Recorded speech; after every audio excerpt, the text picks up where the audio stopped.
Hey guys, welcome to the Leadership Center and our workshop on problem solving. We have a lot of really great content for you. This is going to be hopefully very helpful and productive. But yeah, we are going to talk about problem solving in leadership and doing that as a team. Before we get started with our content, we want to introduce ourselves.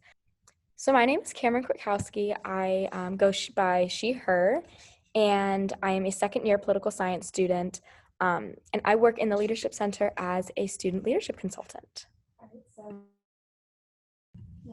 And hello, everyone. I'm Dove Orval. I go by she, her. I'm a fashion design major, second year, and I'm also a student leadership consultant. So, first, we're going to start off by talking about the Leadership Center's philosophy and credo. So, our philosophy reads: At Kent State, we aspire to create critical learners, innovators, and adaptive problem solvers whose leadership exemplifies distinction. We develop students' leadership identity, capacity, and efficacy through our interdisciplinary, university-wide leadership program based in strategic partnership and high-impact practices. And our credo states, at Kent State University, we believe that all individuals have the capacity to lead, and we provide an abundance of co-curricular experiences and community partnerships to enhance student leadership, identity, capacity, and efficacy. So why are we here, and what is the entire premise of this workshop? So we recognize that problem solving is an inevitable part of leadership and teamwork. We are all humans and we are not perfect, so that means we are going to come across issues and we are going to have to face them. So since we are well aware of this, the only thing that we can do is prepare ourselves and prepare others to make sure that we address the problems and effectively tackle them. And that is exactly what we are going to do here today. Now, first, before we get into the content, we'd like to run through a little activity. It's called Deserted Island. For those of you watching online, you are just going to think about these things. If you were in person, we'd have you get into groups. But the main premise is you are on a deserted island. There is no plane or boat on the island to save you. You have 5 minutes to come up with an a very dumb scenario to get off the island, or possible solution. Settle on a couple, so maybe your first 2 or 3 after brainstorming, and we will discuss. Go ahead and pause the video now, and afterwards we'll talk it through. After brainstorming, what you probably came up with was not the obvious solution, because there are none for this. They may have been dumb, but that also means they were innovative. I hope you drew inspiration from goofiness and broadened your perspective. Okay, so this is what our game plan is for this workshop. We have divided this into 3 separate parts, and obviously all 3 of these things are going to come together in the end to create the most ideal scenario for effectively problem solving. So we're going to start by talking about what it is, then we're going to go into the mindset, and then we are going to get to work and talk about how to do these things. So what is problem solving and why do we keep using this phrase? What does it mean? Let's define it. Personally, I find definitions super helpful when I'm talking about a very loaded topic like problem solving. So I thought it best to give you guys 2 definitions of the word problem and the word solve, and obviously they come together to create the phrase problem solving. So a problem is a source of perplexity, distress, or vexation. The word solve simply means to find an answer or explanation for. So by putting these 2 things together, they just mean finding an answer or explanation to a dilemma. And that may not be your own personal definition, and that is totally fine, but that is the one we are going to run off of for the rest of this workshop. So here's another way to look at problem solving. I thought it best to also include some visuals for those who find that to be the most helpful. Problem solving is not linear, and I really want to stress that, and I want you to keep an open mind and keep that in mind when listening to the rest of this presentation. As you can see in this middle photo, there is problem solving and a bunch of bubbles, so that just shows that there can be, and most likely will be, multiple solutions to one problem. That being said, you do not have to settle on one solution. And if you find that one thing is not working, you can always find something else. Also, these pictures of the Plinko game and the pinball machine, I thought those were a really great way of visualizing problem solving in a different perspective, because both of these things have different paths to get to the same, to get to a solution or to get to your end result, your desired end result. So this again shows that in pinball or in the maze at the bottom, there are different solutions and different strategies, and you can take different ways to get to those. I really like this maze picture because the path that this individual chose is highlighted, but if you stare at the maze long enough, you can see that there are also other ways to get to the exit. And there are even, I'm just noticing this now, there are even other exits. So yeah, takeaway from this is problem solving is basically just finding an answer or explanation to a dilemma. And there are many different ways that you can do that. There is no one right way.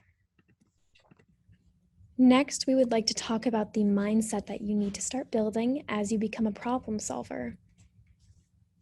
All right, first, we have this concept called the dragonfly's eye view. This is basically looking at a problem from 360 degrees of perception. So the thing about a dragonfly's eye is they have thousands of receptors on their eye to give them slightly different perspectives. This coagulation gives them a good view of the world. Now, when you're problem solving, you can take a very similar method where you try and look at the problem from different perspectives to get to an outcome. You might not come to the same outcome as another person, but you will still get to one that works for you. The next point we have is utilize collective intelligence. Don't problem solve alone. As leaders, we tend to be lone wolves sometimes or think that we can get it all solved by ourselves, but don't discount the value that other people's perspectives may have in your problem solving experience or on that journey to your solution. Number 3, embrace the unknown. It's okay not to have a plan right away. This shouldn't freak you out. This should actually excite you because there is so much opportunity to find a solution. There's a lot of ambiguity in not knowing what you're going to do, but that doesn't mean that you won't come to a solution. So let the creative process actually sweep you away and just embrace it. Don't get too hung up on not having a plan. Awesome. So now the third portion of this workshop is actually getting to work on everything that we just learned. So basically, the first thing we are going to do is discuss everything that we have gone over. I know we gave you guys a lot of information so far, so let's just review what we discussed. We went over the definitions of problem solving to give us a clear idea of what we are talking about. We also gave some examples like the pinball machine and Plinko and how those stress the presence of multiple solutions or multiple end results or different paths to get to the same solution. There are always different ways to think about problem solving and how to get to your end result. We also talked about the problem solving mindset and the ideal thinking patterns to effectively solve problems. The dragonfly's eye view and having a 360 view and 360 perception, embracing the unknown and keeping an open mind. Those two are also just as important, and all three of those things work together. So now we are going to talk about how to actually do this. We've talked a lot about problem solving, but we haven't really given you anything on how to do it. So throughout our research prior to this workshop, we found a lot of different strategies for problem solving. And essentially what we found is that they all say pretty much the same thing using different words. So what we did is we took all of those different strategies and different paths, and we just broke it down into 4 easy steps, and that is what we are going to share with you. This is the 4-step problem solving that we have come up with. First things first, it is of utmost importance to identify and acknowledge that there is a problem in the first place. This means gathering all of the details of the issue, asking about what is happening, what is involved, and just really getting any and all information you can about the problem. That way, the rest of the steps come a little bit easier since we are aware of what's going on. Step number 2 may seem a little bit counterproductive, but it's actually really, really effective. Working backwards leads you to a root cause and what is causing the issue that presented itself first to you. The best way I like to describe this is an example about a broken machine in a factory. So let's say an employee goes up to their supervisor and expresses that one of the machines is not working. So the supervisor goes over with them and they find one issue. Okay, well, now that we found this one issue, why is this happening? Why is this problem presenting itself? It's very easy to kind of slap a solution on it. I may know how to fix this, but I want to know why this is happening in the first place. And as I continue to ask why, more and more issues present themselves. So now I have a why as to explain the first problem. And then I have a why to explain that one, and so on and so forth until I find a root cause. And there is one thing in this specific example, there was one thing that was causing all of these other problems to happen.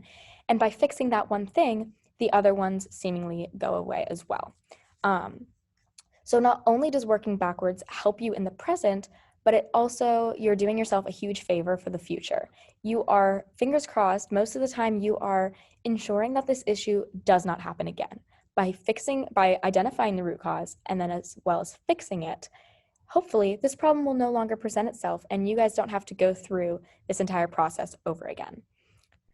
So after doing that, after finding a root cause, now we get to the fun part of brainstorming a possible solution. What is going to help us right now and what is going to help us in the future? We need to strategize whatever solutions we can find and really break down the pros and cons of what is going to help the best and what we think is going to be the most effective, leading us into our fourth and final step of analyzing. So this is a step that I, including myself, I think gets forgotten very easily. Once we find a solution, we often forget to assess it and reflect on whether it's actually effective. So let's say we implement a solution to that broken machine in the root cause. Well, let's say that one didn't work, and all of these problems are still presented. Well, that means we need to go back, strategize a new solution, and implement that one and see if it works. It is inevitable that this is going to happen. Very few times do we get it right the first time, but that is totally okay. That just means we got to do a little bit of extra work. And again, this is going to help us now and in the future to ensure this problem doesn't happen again and to make sure that all is well. So analyzing your solution to really make sure it is effective is very, very important and will bring your problem-solving journey hopefully to a close. Again, we want to stress that there are no right or wrong answers when it comes to problem solving.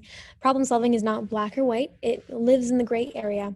There are many different strategies, usually saying the same thing in different ways. It's just how people interpret these things. So one person is going to come up with a different solution than another person. So whatever your solution is, it's not wrong, even if it's different than someone else's. Challenges do not mean failure. So if you start to problem solve and you run into roadblocks, that doesn't mean that's the end of the road. It just means that there is something you need to push past. And if your solution is not working, then try again. It's not going to happen your first time, maybe not your second, but you're going to come to that solution eventually. And also do what works for you and your team. Every team has a different dynamic, a different work culture. And so if you actually listen to your people, if you're leading them, and you take what they have to say into consideration, you'll come up with a better problem solution than you would if you were just thinking about something from your own perspective or their perspective. Having that collaboration is incredibly important. Okay, so as we are nearing the end of the content in this workshop, we we want to close out with another activity that I think is going to take everything that we've learned and actually put it to use. We learned so much material today, and I know it can be a little bit overwhelming, but we want to make sure that you know how to execute it and effectively do so before we let you go. Um, so this is called the 9 dot problem, and it may be a little bit difficult to do this if you are viewing this online, but if you can, grab a sheet of paper and a pen or a pencil, draw these 9 dots, um, and your job is to connect all 9 of these dots using only 4 lines and without lifting your pen or pencil from the paper. This may seem a little bit odd, and this may seem impossible at first, but I promise you that there is a solution to this.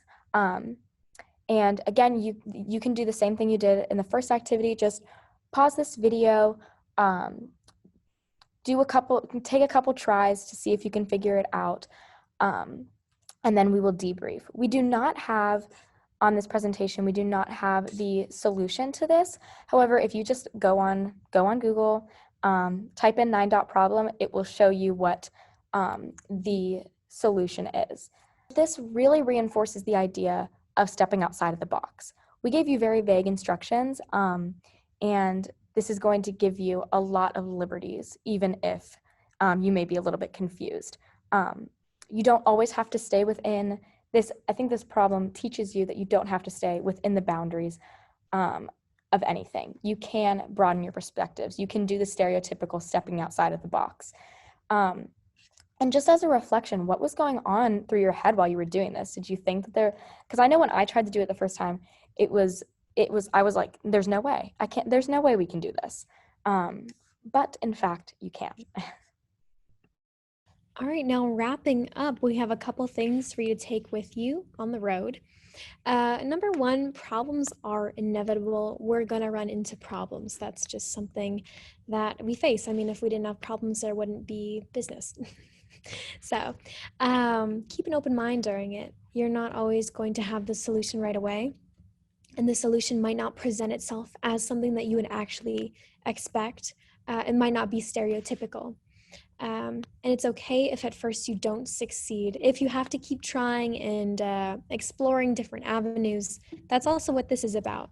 And as you develop that problem solving mindset, you'll get really good at looking at things from different perspectives. Also, always evaluate the results for what you can do next time. So as you build this problem solving mindset, you'll get really good at kind of building this repertoire of knowing what to do in certain instances or knowing what to do for certain problems. Thank you so much for listening to us today. Thank you for clicking on this workshop if you're online. We'd love if you stayed connected with us. So for questions or comments, go ahead and email us at lead@kent.edu. If you've ever been to the Leadership Center, it's in the Student Center on the second floor, room 220. If you'd like to follow us on Instagram, we're at Kent State Leads. And part of our jobs as student leadership consultants is to advise and consult. So if you ever need one-on-one attention, if you ever need leadership advice, we are in the Leadership Center. Go ahead and schedule a meeting with us. And again, thank you so much for listening to us and making it through this workshop. All right, see you next time. Thank you, guys.